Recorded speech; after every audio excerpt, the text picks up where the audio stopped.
Pemprov DKI Jakarta memulai proyek revitalisasi lapangan Banteng, Jakarta Pusat. Nantinya di lokasi seluas 10 hektar itu akan dikelompokkan menjadi 3 zona untuk pagar dan tanaman, lapangan olahraga, serta perbaikan monumen pembebasan Irian Barat. Dan untuk mengetahui sejauh mana pengerjaan revitalisasi itu, kita akan bergabung dengan Ardianto Pramono dan juru kamera Ricky Rusdiana.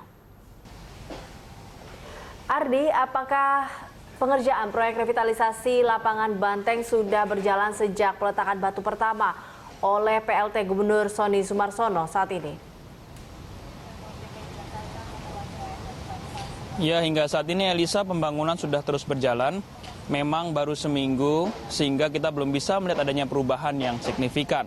Akan tapi dari cetak biru ini kita bisa melihat adanya suatu rencana yang nantinya akan menjadikan lapangan Banteng ini menjadi tempat yang nyaman bagi semua kalangan. Untuk zona pertama sendiri yang akan direvitalisasi adalah zona pagar, di mana nantinya pagar ini akan diperbaiki, Elisa, dan sementara itu untuk pepohonan yang sudah ada akan dipertahankan agar menambah keasrian daripada lapangan Banteng ini. Kemudian untuk zona kedua adalah lapangan, di mana lapangan ini nantinya untuk rumput akan diganti dengan rumput sintesis. Alasannya menggunakan rumput sintesis ini sendiri adalah karena rumput sintesis ini dapat bertahan di berbagai musim, sehingga nantinya lapangan bisa digunakan di berbagai waktu, tidak mempedulikan iklim maupun juga cuaca. Dan yang ketiga adalah zona di Monumen Pembebasan Irian Barat, di mana tempat ini akan menjadi salah satu tempat yang akan direvitalisasi secara keseluruhan dan akan mendapatkan berbagai fasilitas tambahan seperti misalnya akan ada kafetaria, kemudian juga akan ada penambahan toilet dan juga ada amphitheater, Elisa. Amphitheater ini sendiri berguna untuk pertunjukan kebudayaan dan juga untuk acara-acara bagi pemuda-pemudi. Diharapkan dengan adanya amphitheater ini makin banyak ruang bagi anak muda untuk berekspresi. Elisa, Hasan. Ya, Ardi, terkait dengan dana, apakah benar bahwa dana pembangunan itu bukan dari APBD DKI Jakarta? Nah, lalu lantas dari manakah pembiayaan ini?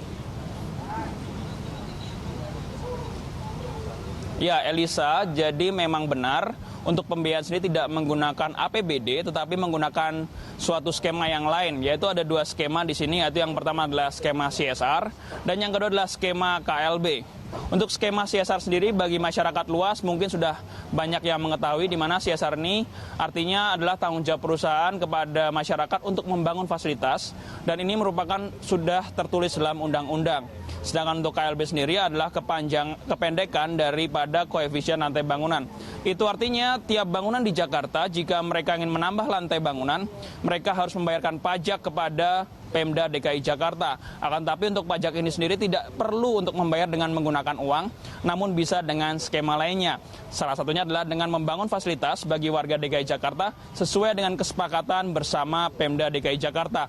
Dan oleh karena itulah untuk lapangan Banteng ini akan dibangun dengan skema KLB ini, di mana sudah ada 2 perusahaan, Elisa, yang setuju untuk membiayai revitalisasi lapangan Banteng. Dan hingga saat ini dana yang terkumpul sekitar 12 miliar dan diharapkan nantinya akan bertambah dengan adanya perusahaan-perusahaan lain yang mungkin akan tertarik untuk bekerja sama lewat skema KLB ini, di mana mereka juga harus mempertanggungjawabkan bangunan mereka, sehingga dengan skema KLB ini mereka bisa memberikan sumbangsi bagi warga Jakarta. Demikian, Elisa, laporan dari saya langsung dari lapangan Banteng, Jakarta. Baik, terima kasih untuk laporannya, Ardi. Reporter Ardianto Pramono dan juru kamera Ricky Rusdiana melaporkan langsung dari lapangan Banteng, Jakarta Pusat.